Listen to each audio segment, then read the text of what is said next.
Well, good morning, Carterville Christian Church. It's good to be here with all of you today on this first weekend of spring break. It's spring break for a lot of folks, so I do want to welcome all of you, but I also want to welcome those who are watching online. We've got a lot of folks who are spread out all over the country, all over the world. Thanks for joining us. We hope that it's much warmer wherever you are than what we're experiencing right here in Southwest Missouri. Can I get an oh yeah on that? Right? It's pretty cold here, but we are so glad that you're here today to continue our series, Rock Bottom. Look at these incredible stories of miraculous hope that have been recorded for us by the gospel writer John that are referred to as signs, these miracles of Jesus. We're going to take a look at the fifth of the seven signs given to us, found in John chapter 6, starting in verse 16. John 6, verses 16 through 21. Verse 16, when evening came, his disciples went down to the lake, where they got into a boat and set off across the lake for Capernaum. By now it was dark and Jesus had not yet joined them. A strong wind was blowing and the waters grew rough. When they had rowed about 3 or 4 miles, they saw Jesus approaching the boat, walking on the water, and they were frightened. But he said to them, "It is I, don't be afraid." Then they were willing to take him into the boat, and immediately the boat reached the shore where they were heading.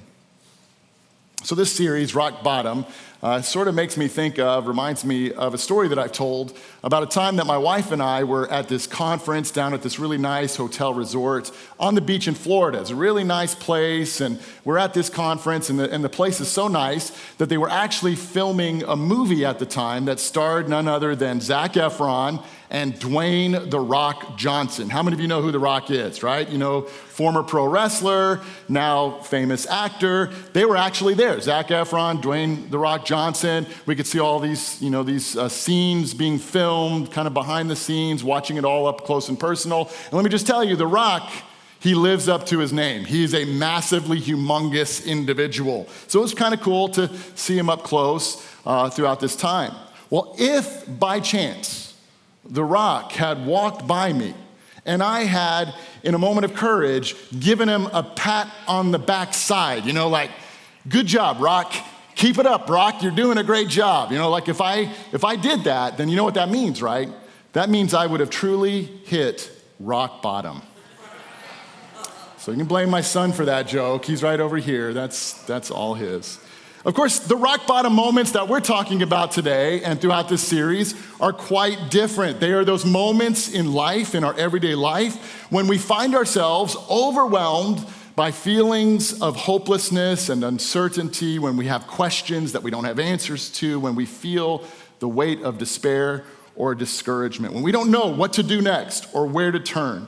Right? That's why I think it's so easy for us to relate to the main characters in each of these miracles, because they find themselves in everyday rock bottom situations. And today we see that it's the disciples who find themselves in a rock bottom situation. Let's turn our attention back to our story, John chapter 6. I want to look at some of the details. I want to point out that our miracle today is found in John 6, but this same story, the same miracle, is recorded in the Gospel of Matthew, Matthew chapter 14, and also Mark chapter 6. Matthew in his Gospel, Mark in his Gospel provide us with additional details to the story that John leaves out. And when you kind of put it all together, you see this really compelling picture painted for us. Verse 16, we read, when evening came, this is on the tail end of another miracle that Jesus performs. We talked about it last week. Jesus is with his disciples on the mountainside. There's 5,000 men plus women plus children, 20,000, tens of thousands of people who are making their way down to Jerusalem for the Passover, and they're hungry, and Jesus says, "Feed them." And the disciples say, "How can we feed them? We only have 5 loaves and 2 fish." Jesus prays, and then the miracle unfolds. Well, we oftentimes, rightfully so, focus on the miracle of Jesus multiplying the bread and the fish. But what we sometimes don't remember and don't focus on is the role that the disciples played in all of this. The disciples, who were the ones actually serving the people all day long, 20,000 people. Jesus is providing the bread and the fish. The disciples are gathering it together. They're walking up the mountainside. They're feeding a group of 50. They're walking back down to Jesus, getting some more bread and fish, walking to another location up the mountainside, feeding another group of 50, coming back down to Jesus, 20,000 people all day long. The disciples must be exhausted. When evening came, his disciples went down to the lake. They got into a boat, as they had done thousands of times before, and they set off across to Capernaum. Now, when you hear that city, I think you could probably insert the word home there, because this is the home base for the disciples. They got into the boat, and they're looking forward to going home and resting and sleeping in their own bed, receiving a warm meal, re-energizing, rejuvenating, recharging. That's what they're looking forward to. It's dark. Jesus was not with them. He had not yet joined them. Mark actually tells us that Jesus had dismissed the disciples because Jesus wanted to spend solitary time with his Father. This whole crisis that's about to unfold is actually of Jesus's own making. Jesus puts the disciples in this situation. And then we read in verse 18 that a strong wind was blowing and the waters grew rough. Matthew says that the wind and the waves were buffeting against the boat, which is kind of a fancy way of saying that they were violently and repeatedly striking the boat that they were in. The winds and the waves were rocking the boat back and forth, and they were in this spontaneous, famous windstorm that often came upon the Sea of Galilee. And then in verse 19, we read that they were rowing, not an insignificant detail here, for about 3 or 4 miles. Now think about that. You're in a boat, there's winds, there's waves, you're rowing for your life for 3 or 4 miles. Other gospel writers tell us that this went on until almost dawn. That means all through the night, they're fighting this storm. And as they're fighting this storm, they saw Jesus approaching the boat, walking on the water. I mean, I got a lot of questions about that. Don't you have a lot of questions about that?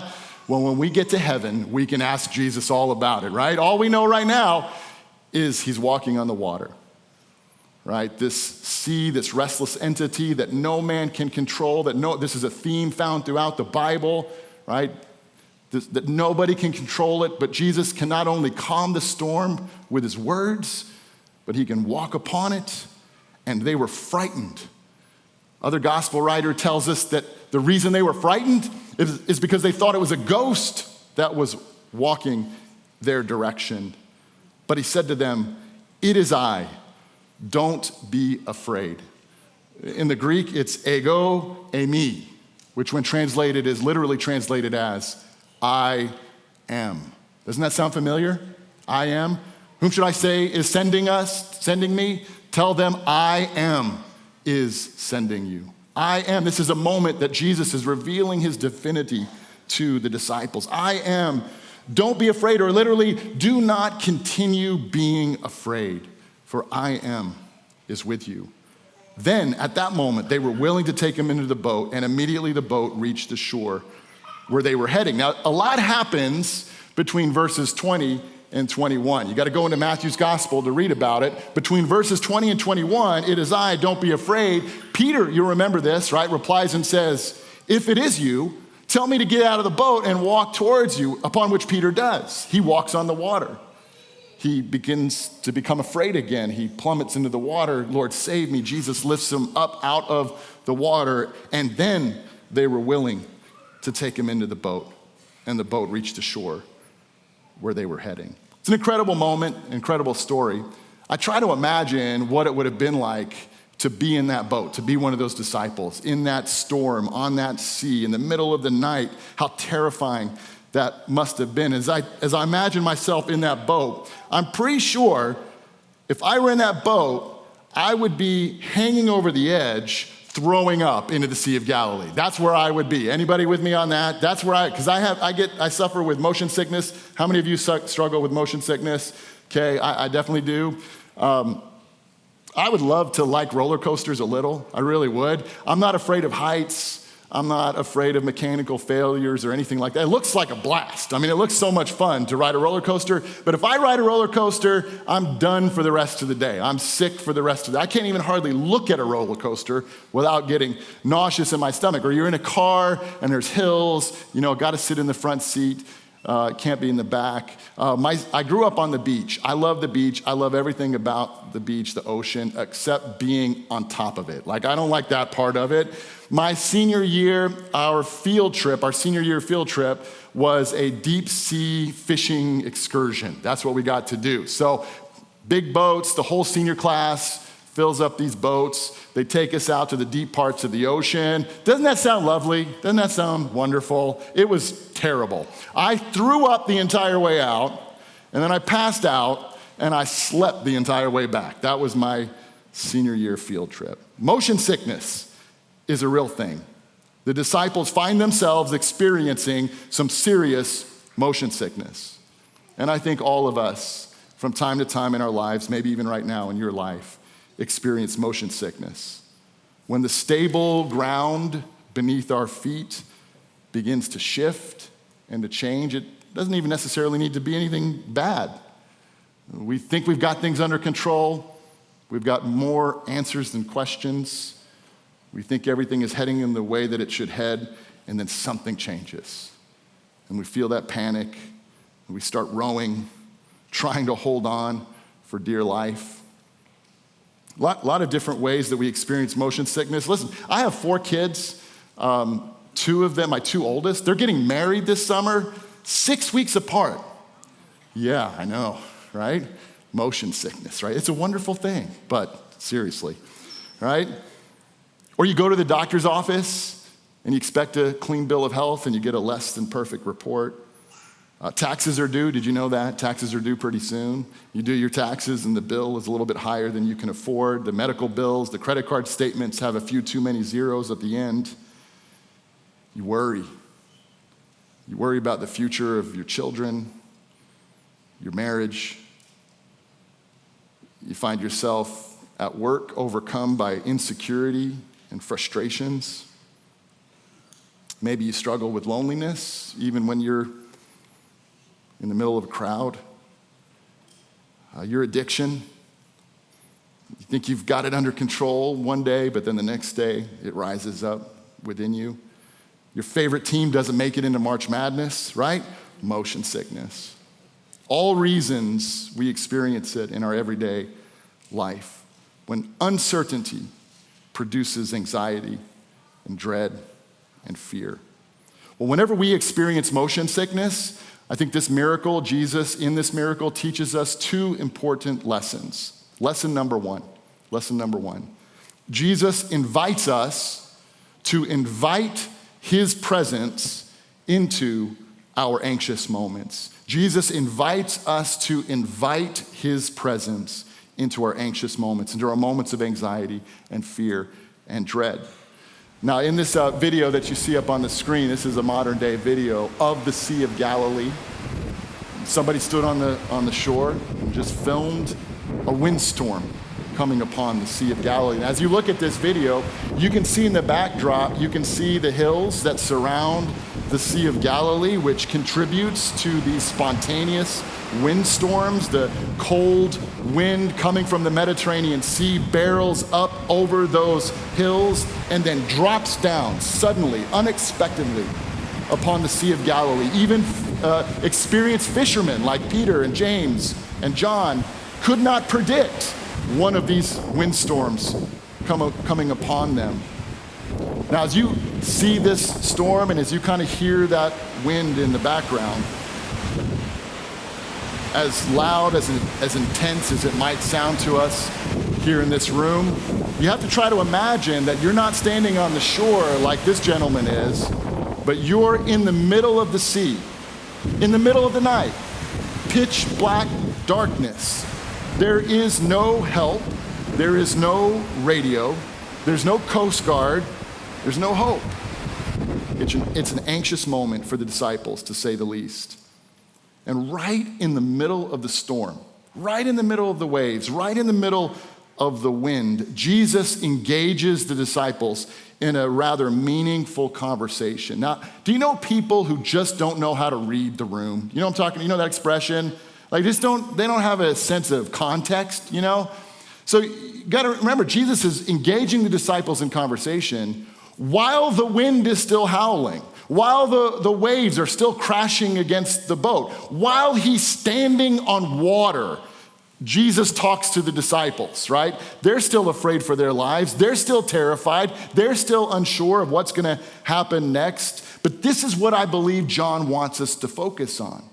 There's a lot of details that John doesn't bring into his account of this miracle. What I believe John wants us to focus on are two details: the words of Jesus and the invitation. First, his words, I am. Do not continue in fear. I like how one author puts it: the single command in Scripture that occurs more often than any other, God's most frequently repeated instruction, is formulated in two words: fear not. Do not be afraid. Be strong and courageous. You can trust me. Fear not. Why does God command us not to fear? I think God says fear not so often because fear is the number one reason human beings are tempted to avoid doing what God asks them to do. Jesus says, do not fear, for I am here. His words. Hear his words this morning. And then comes the invitation. Then they were willing to take him into the boat. Jesus made his presence known, but he didn't force himself into the boat. In fact, Mark tells us in his gospel that Jesus was prepared to pass them by, was preparing to walk right past them. The disciples in that moment had to make a choice. They had to choose to invite his presence into their lives, into the boat. It's not dissimilar to when Jesus says to the disabled man by the pool, do you want to get well? We have to welcome him into our anxious moments. And once the invitation is offered, and once they invite Jesus into the boat, they were immediately safe on the shore. So whatever anxious moment you're dealing with right now, let this be a time where you invite Jesus into it, right? When we sing, when we continue our time of worship, would you just welcome him into your anxious moments? How do we do that? First of all, it starts with confession.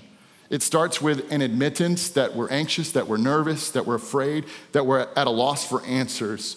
We admit that we're not okay. And I think that's okay. Would you agree with that? It's okay from time to time to not be okay. In fact, go ahead and look at your neighbor right now. Go ahead and say to them, it's okay to not be okay. Go ahead and say that to them. Remind them of that truth this morning. It's okay not to have all the answers. It's okay to take off the spiritual facade of perfection when we come to this place and admit that we're afraid, that we're anxious, that we're not sleeping well at night.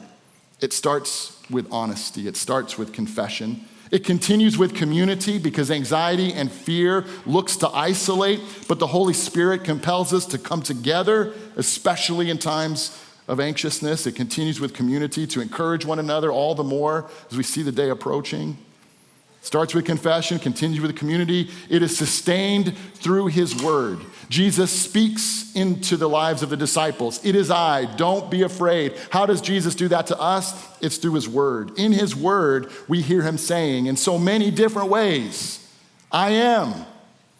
I am. Do not keep on fearing. And then last, our anxiety is transformed, even if for a moment, when we worship. When we worship, it is the purest way, whether it's by ourselves, in our car, listening to the latest C3 worship playlist, or here corporately when we gather together. It's in worship. The purest way in worship is when we lift up our eyes off of ourselves, off of the situation we're in, the circumstances, and we lift our eyes upon the one who can control the seas. Confession, community, the word, and worship. These are the ways we accept his invitation to invite his presence into our anxious moments. Lesson number two.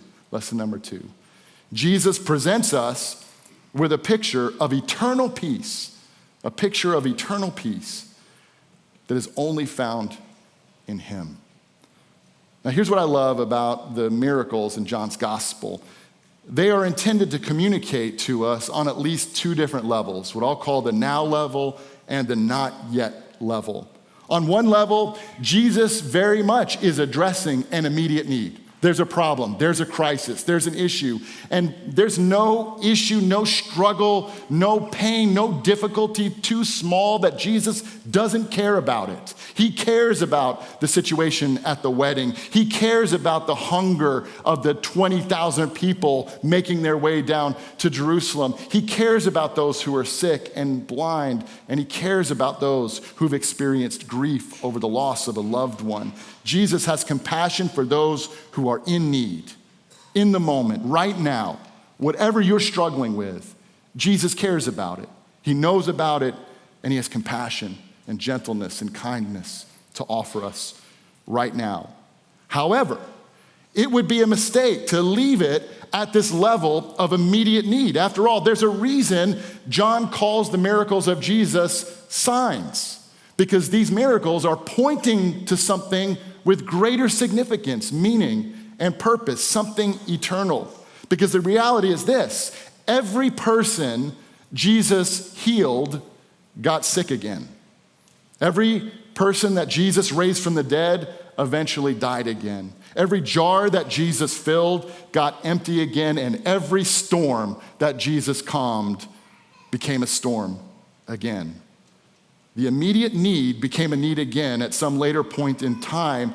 Jesus didn't just come to address our immediate needs, but to provide for our eternal needs. In fact, I provided a resource for you on your sermon notes, or you can go to the app and see this. But just a table I've created that might be a reading guide for you to walk through these different miracles found in John's gospel. But you can see the immediate need met by Jesus in the third column. They needed more wine. They lost a son. There was disability, physical hunger. They needed safety in the midst of the storm. These are the immediate needs that Jesus cares about. But Jesus came to do so much more than just meet those immediate needs. He didn't just come to satisfy hunger for a day.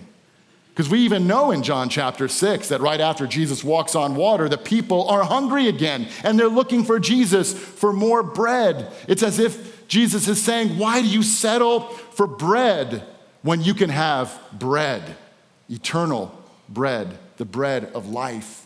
He didn't come just to provide safety in the midst of the storm, but he's giving us a picture of eternal peace, a day when there will be no more storms, when the sea will be calm for all of eternity.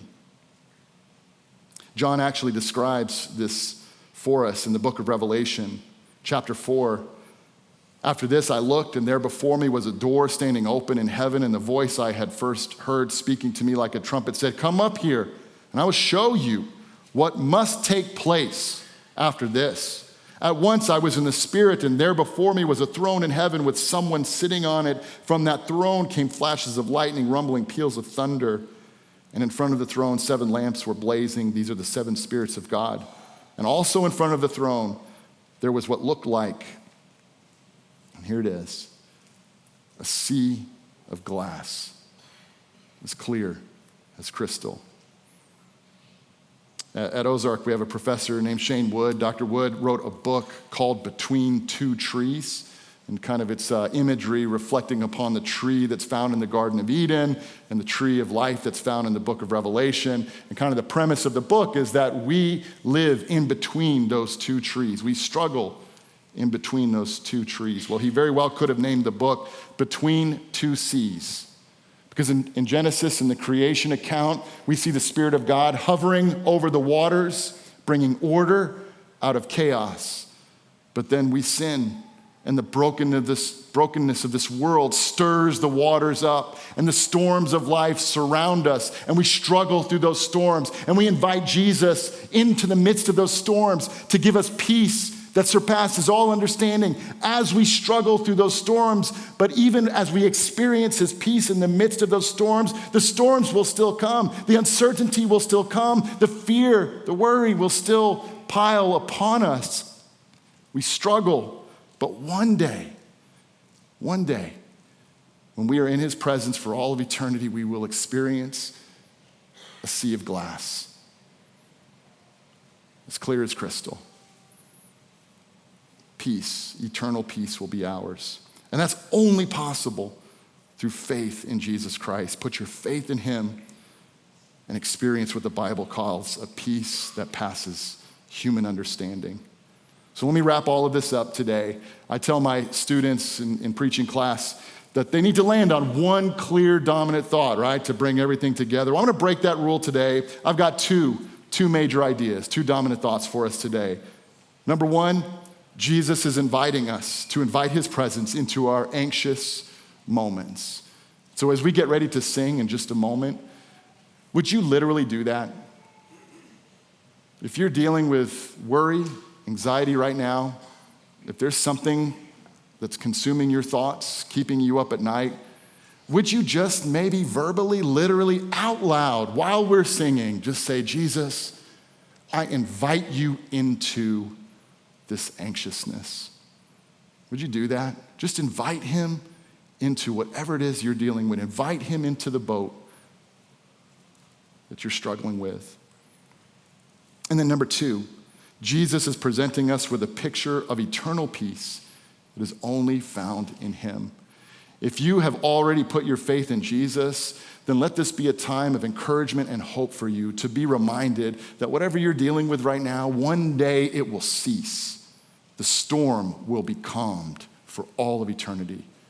Find hope in that. But if you've not put your faith in Jesus, if you're not a follower of Jesus, if you've not been united with him in baptism, let that be your hope today. Make a decision this morning to put your faith in Jesus. Let us baptize you so that you can know the hope that can only be found in Jesus. Those are my two ideas. But if I had to land on just one idea that summarizes the meaning and the purpose of this miraculous story, it would be this. Jesus wants to be your peace today and forever. Jesus wants to be your peace today and forever. And let me finish with this. There's an artist here in the Joplin area. His name is Jack Dawson. We have a connection to Mr. Dawson because his family, his son, his grandson, their families go to church here. He's the one. He's a good Christian man, a faithful Christian man who actually sculpted the praying hands in Webb City, right? Familiar with those? That's Jack Dawson. He's also painted many other paintings, and his paintings have multiple layers to them, right? Kind of like the miracles in John's gospel. You kind of see what's on the surface, but when you look a little bit closer, you can kind of see different images throughout the painting that have spiritual significance. Well, one of his paintings, appropriate for today's message, is entitled Peace in the Midst of the Storm, right? There's the painting, Peace in the Midst of the Storm. So on the surface, obviously you can see the rocks, you can see the thunderstorm, the storm brewing in the background, the winds and the waves crashing against that seaside cliff. But when you look closer at the painting, you can see a dove protected in the cleft of the rock. The rock representing God, who is our refuge and our protection. The dove representing the peace that only Jesus can give us in the midst of the storm. And there are actually other images in this painting, and the Dawson family was kind enough to donate a print of this painting. It's in the lobby after service is over. You can go check it out and look for some of the other symbols that are found throughout the painting. Now, many of you will remember where you were when you heard the sirens sound on May 22nd, 2011. I was at my home in Oronogo on the front porch, could see the ominous color in the skies, started to slowly hear rumors of a devastating tornado that hit the heart of Joplin.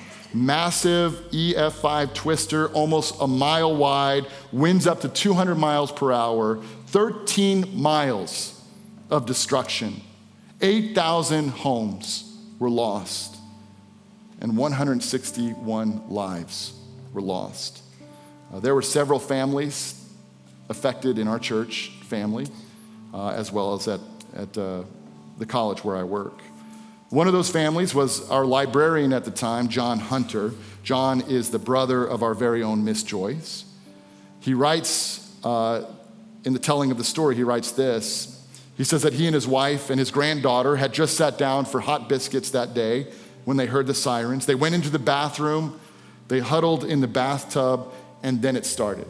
In his words, it was as if a giant were pounding the house with his fist.